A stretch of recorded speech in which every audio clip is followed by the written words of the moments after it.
And I believe we are We live. are live. Good, happy Wednesday, everybody, and thanks for joining us. Another Empowered Author Series. In fact, we're landing on a name finally, and we hope we're also together as we work through living in Mexico, as we have been for a while, and internet, this and that. So we're kind of just making it happen. We're practicing done is better than perfect, which is a brilliant saying that we've been hearing a lot of lately. And so done is better than perfect, which means we're sitting beside one another instead of each coming in from our own computers, so that we can minimize our internet connectivity and be here and talk with you guys about today and today is why should we as authors be seen on social media, and how do we make that happen? Yeah. So if you are an author or a wannabe author, you've probably seen the advice, and this applies to anybody, not just authors, but we're going to address specifically the mindset of what's going on for authors, as well as talk about some strategies and what you can actually share. But so you've heard the advice, you have to be on social media. It's like however many years ago, 20, I want to say, but you have to have a website. If you couldn't really be in business if you didn't have a website. Well, social media, the advice is pretty much the same. If you're going to be an author and you want people to know about the book that you either are writing or have written, you pretty much need to be on social media. Why? That's where your readers are. Yeah. That's where the people who are going to buy your book and benefit from your message are. Yeah, and there's lots of different social media platforms, but to begin, we can talk a little bit about building a strategy and having some objectives about why and how do we get on social media. Yeah, so there are three main strategies to talk about in terms of, so what is it that other than connecting to your readers and being available and making sure people know about your book, but you want to be on social media specifically to build awareness. Mm-hmm. Yeah, so that is making sure people are aware. And the next reason is to build engagement. So it's awareness is the first step. Then engagement, which is a conversation, is the next step. The beginning of building trust. Right. And so speaking of conversation, if you have questions or comments, we'd love it if you would put a comment into the comment box, whether you're watching this live or on one of the replays, we'll be watching the comments. So if there's something that we say that you want to have clarity on, or you have another idea or another question, please let us know and we'll get back to it. So building engagement. Yeah, building engagement. So we've got build awareness as a strategy, build engagement as a strategy, and then the other thing, it's like an ascension. It is really, and that is to grow a fan base. And that is true, and that applies. We work specifically with nonfiction, but that ascension model in terms of the strategies for why you want to be on social media applies across all genres. And specifically with nonfiction, whether you've written a memoir or a self-help book or a journalistic expose on whatever it is, those three things apply. Yeah. So I don't know if you want to mention a little bit about more building awareness. If you haven't, okay. Yeah. So when we think about those three strategies, and so, everybody says, "Oh, get onto social media." And if you are on social media, great. Maybe you are on social media in your personal capacity, but you're not really out there with respect to your book. Or some of the authors that we work with aren't really comfortable on social media, haven't been using social media at least for the promotion of a book before, and so they're a little bit uncomfortable. So to kind of figure out how you get started, you take a look at what your book is about, the genre, what are the key themes, what's your unique selling point, who are the influencers in the space. And what we mean by that is, if you know your target reader, who the ideal person is reading your book, then you can say, who are the influencers that your reader is paying attention to, and you want to be in the same space as those influencers that are already speaking to your target reader. And you know, and are there bestsellers in the space, best-selling authors in the space, and what are they doing? And you follow them and you chat with them, kind of thing. Then you got to address and identify your target audience. Right. And so when we talk about your reader, and this is something that we deal with at the front end when we start working with an author, to make sure that at least at the beginning, and we refine it as we work on the project, but knowing who you're writing the book for and who is going to be interested in the book. Sometimes you're writing the book for yourself, but and fair enough, and we're always writing for ourselves, but identifying who that audience is. So, you know, that's age, gender, characteristics, why they should or will want to read your book. What are they going to get out of it? What are they going to get out of it? So if you're thinking of those things will help you if you're kind of struggling with, oh, what do I say, or who do I say it to, or that kind of thing. And then the other question that we hear is, well, where should I be on social media? Am I on Facebook, or should I be on Twitter, or, you know, should I be LinkedIn or Pinterest or Instagram or Snapchat, or, and again, it depends on where your audience is. Where your audience is. Are they business people on LinkedIn? Are they? Yeah. And so if you're not sure, there's a real easy way. It all ties back to knowing who your reader is, but there's a real easy way. You just Google demographics of social media platform in brackets user, demographics of Facebook users, plug it into Google, demographics of Twitter users, plug that into Google, demographics of Instagram, demographics of LinkedIn, demographics. So, and that's information is easily obtainable, and you'll find that, you know, so Facebook, for example, is much more popular with people over, I don't know what the age is sliding, but 35 or 40. Anybody in their, you know, 20s and younger is probably not as often on Facebook. Why? Because their parents are there. But so knowing that. But so once you get all that kind of figured out and make a decision about which platform you're on or you're going to be on, then it's like, oh my God, what do I say? What do I say and when do I say it? There's, you know, there's a timeline of, you know, what do I say and when do I say it? And, you know, one of the first thing, not one of the first things, but an example would be like a signing. When you sign with a publisher, when you sign with yourself to self-publish your book, you make that announcement. I've committed to writing this book at whatever, for whatever date, or I just signed with Ingenium Books. Right. And so the rationale behind this is that it's never too soon to be beginning your social media journey. It takes a while to cultivate and build an audience. You can, you know, do things like pay for ads that can promote you and get you likes and build your audience. But organic is by far the best way to build a quality audience of relevant people who are interested in the same things that you're interested in, or interested in the subject of your book. But so starting early is, you know, I'm thinking about writing a book. I've decided I'm going to write a book. I've signed with a publisher. I've committed to. Yeah, and then as you and vulnerability is a good thing. It people can relate to it. Everybody has those feelings. If feeling something that's making you feel vulnerable, you can bet that there are other people that also feel vulnerable. And so that's a good place to push through, I would say, and not let that hold you back. So, you know, phases of your manuscript development. I've just finished another chapter. I just wrote 1,000 words today. So there are the messages that you're putting out through each of those phases. Then, you know, if you have an author page or your book page, whether it's with a publisher or on your own, you've got a web page or a website. That's a great thing to talk about. Your cover reveal. Your cover's done, and maybe even sharing that with some people. You know, there's some pros and cons about that, but and with respect to the cover reveal, there are a couple of things to keep in mind. The feedback that you might get from a social media share, if you're saying, hey, do you like this cover option A or cover option B?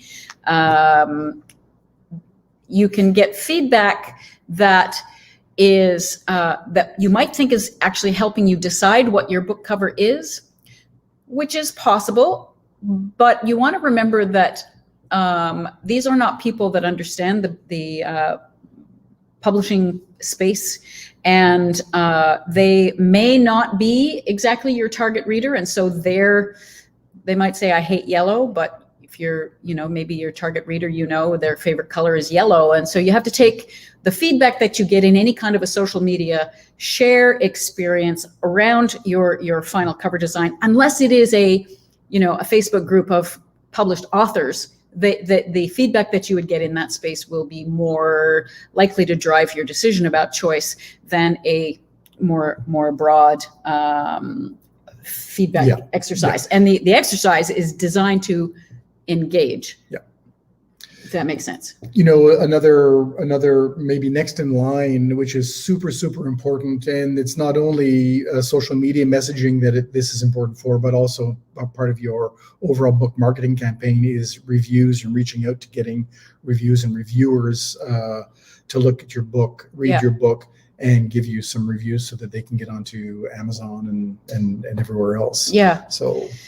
So you can talk about reviews, you can promote reviews, you can ask for reviews, you can share news that you're going to be publishing soon, or you're going to be, whatever your published date is, and all your launch activities, you can be sharing that. And you can ask questions, you can, solicit feedback. And the other thing, and I can't remember where in the lineup we had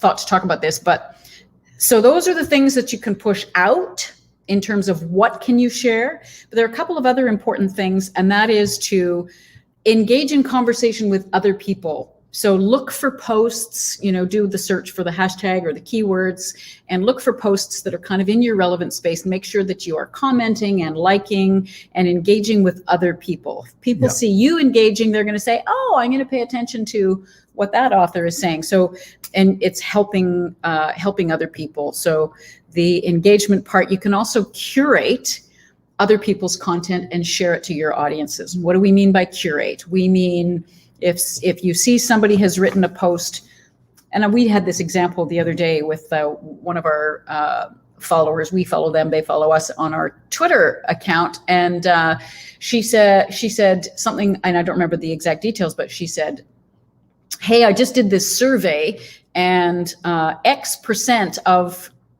the authors I surveyed said this. I forget exactly what it was, but it was like, oh, that's great. So that is a curated piece of content that we then went, great, we're going to share that because we think that's relevant for our audience. So curating, engaging on other people's space, pushing your own information out, and kind of understanding where that is going. So and maybe joining Facebook groups and participating in there in the relevant topic of your book, whether it's memoir or business.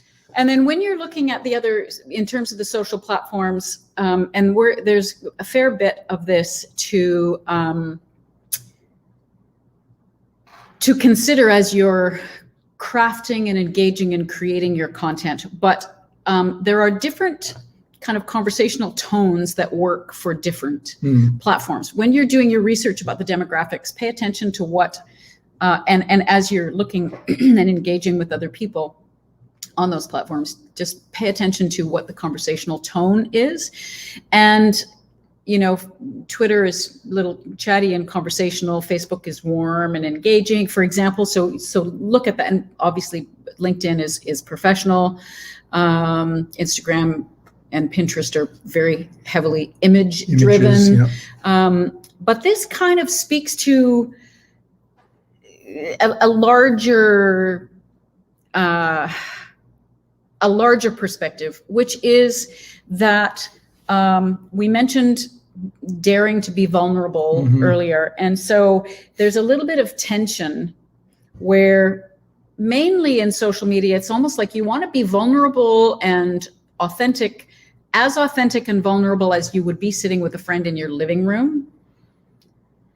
However, you as an author, which is a different space than just a personal account and a personal page. Yes, it is you as a real person, but as an author, you are looking to cultivate an audience that knows you professionally as an author. And so while you want to be authentic and vulnerable, as if you were sitting in the living room with a friend, you also need to consider that it's like you're standing on a stage in front of 5,000 people. Yeah. So there's that tension between, I really want to say, so-and-so is an idiot.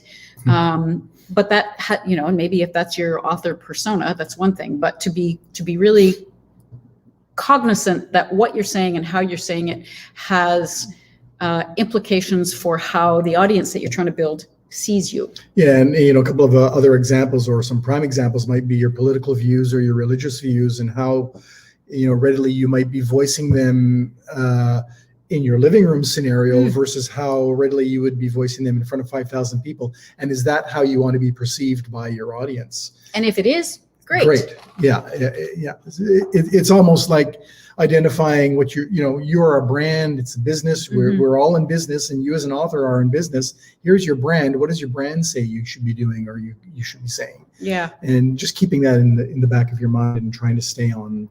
And what on your target.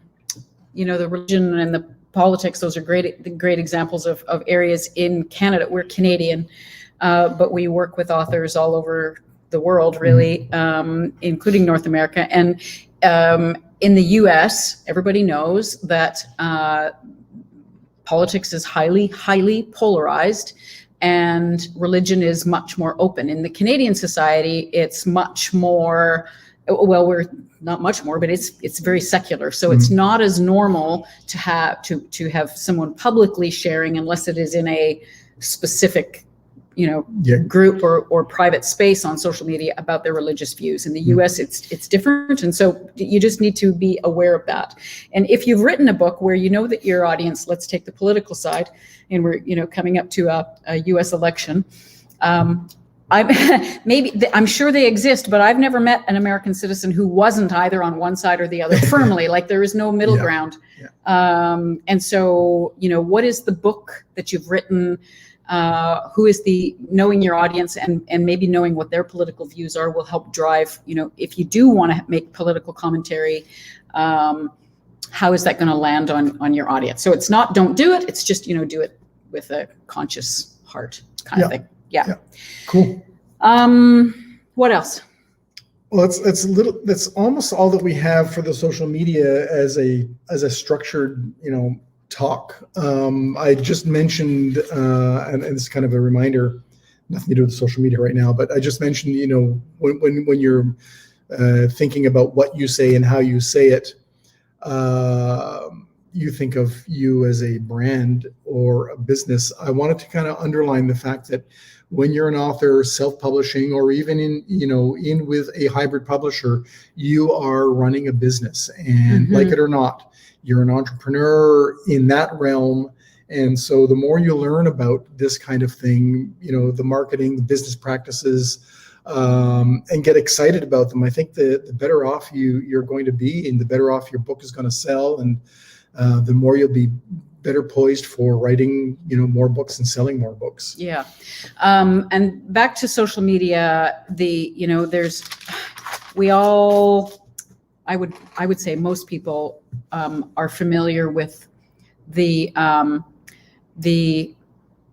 magnetism of social media, and I'm not referring to that in a positive way. I'm thinking of, it's a vortex that can suck you in. Oh my goodness, if you let yourself, you can be, pop onto Facebook, and before you know it, 3 hours has passed by, and your plans for getting your next 2,000 words written is out the window.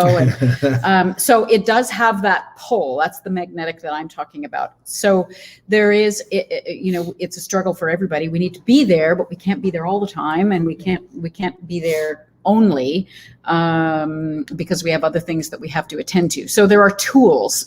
It might be the kind of thing where you schedule time to prepare the content, maybe on Monday or Friday afternoon, you're saying, okay, I'm going to sit down, I'm going to plan through what I'm going to publish on social media next week. And so Monday, I'm going to talk about what I've got in chapter 1, and Tuesday, I'm going to talk about my work in progress, and Wednesday, I'm going to spend my hour engaging and sharing and following and liking and commenting on other people. And Thursday is going to be my, whatever day. So you can kind of plan it and make it manageable, and then stick the time in your calendar. 10 o'clock to 11 o'clock every day is when I'm going to handle my social media, or whatever the time is that works for you. And that way it helps you to do it on a regular basis. And that is one of the most challenging things that I find everybody says, oh, it's most important to be consistent. And, I know that. And I struggle with that myself. It's like, okay, we're going to, this Wednesday thing that we've been doing, we've been able to do that. But I tell you, anything else is very, very challenging, especially when you're an entrepreneur or you're an author and you got business and family and you got to write the book. And it's like all these things that compete for your time and focus. But it really is one of those things of so many that deliver back what you invest. Yeah. So there are tools to help you curate, and there's, everything depending on your budget, and, there's CoSchedule, and there's Hootsuite, and there's, all kinds of HubSpot, and all kinds of tools like that for images, because images are very powerful on social media. There are, free Canva. Places like Canva, which we love. I love Canva, to help you create, professional looking images that match the message that you're saying, and let you share pictures of yourself. Don't be shy. People want to see who you are. A lot of people just in the picture realm, a lot of people use Pixlr as well, which is Pixlr, another easy system to use if you don't like Canva. Yeah. So those are some ideas. And I guess the main takeaway message is, whether you have written a book and it's published, or you are writing a book, it is not too late to be engaging on social media and starting to let people know. And it's actually, making the declaration. If you're in progress, making the declaration can be a nice catalyst to kind of finishing it. And there's, it's never too soon. And it's never too late. Never too soon, and it's never too late. So let's see. We talked about. Sorry, I'm just going to jump. Done is better than perfect. Done is better than perfect. I just see it on bodies. It's like we think about this and we work on this every day. Get it done. Don't make it perfect. It doesn't have to be perfect. Get things done. So when you're, approaching your social media challenge, start somewhere. Start with Facebook. Open up your Facebook account if you haven't already yet, and just get it done. And don't worry about it not being perfect, because it's going to get better as you learn more, or as you bring people on to help you to get things done. And continuing on from that notion of done is better than perfect is, we hear people, and you've probably either said it or I have heard somebody else say it, which is, why is anybody going to want to care about what I have to say? And what, there's so many other people out there that have way more experience, expertise, education, money, whatever. There's always the comparison thing of, my message is not good enough. What I have to say is not good enough. And so what I would say about that is that there really are no unique ideas left. And there are no, we all learn, we get to where we are in life because of what we have learned from other people. And just because, even just our coach we were on with this morning, Dan was saying to us, I've thought about writing a book, but, everything I would talk about, I've learned from other people. So your experience is unique. Nobody can duplicate or take away from you the experiences that you've had. Everybody learns from somebody else, from somebody else's. But nobody translates that learning and those experiences that have come in from other people. Nobody translates them to their experiences the same as you. And nobody has your viewpoint. You might share similarities of viewpoint with other people, but nobody has your viewpoint. Your viewpoint is unique. Nobody can take it from you. Your experiences are unique. Nobody can take it from you. How you process information, nobody can take that from you. Your experience inside events, 400,000 people were at the same concert or whatever, but your experience is unique. Who you interacted with, your perception of those events. So don't let that little voice stop you from saying what is uniquely yours and valid. The story you have to tell, the story of your life that preceded this writing of the book, it's all unique to you, and it's interesting. People are going to be able to relate to something in your story, for sure. So we're coaching our coach, Dan. No, you've got a unique story. You've got something that's very different. The way that your method is different, the way you talk to us or talk to people is different, and your story is different. Go ahead.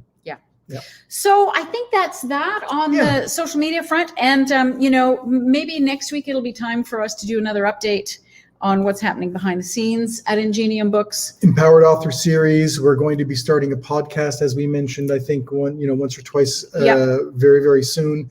We've got still an announcement that is going to be made very soon about some changes that we're making, which is all great and positive, and we're looking forward to that. And we're probably getting our boat in the water soon, but that's a whole it's a whole other topic. Yeah, in a couple of weeks, you might see the background not being the fans and the walls, but maybe the ocean. So just as we wrap up, quick reminder, even listening to this on the replay, chat, comment, ask us questions, subscribe to our YouTube channel where you can see this video. If you're watching this on YouTube, do a little subscribe, and our weekly shows, I don't know what happens when you subscribe on YouTube. Actually, I should figure that out. Speaking of social media. We'll be back next week. Excellent. Thanks, everyone. Bye. Bye-bye.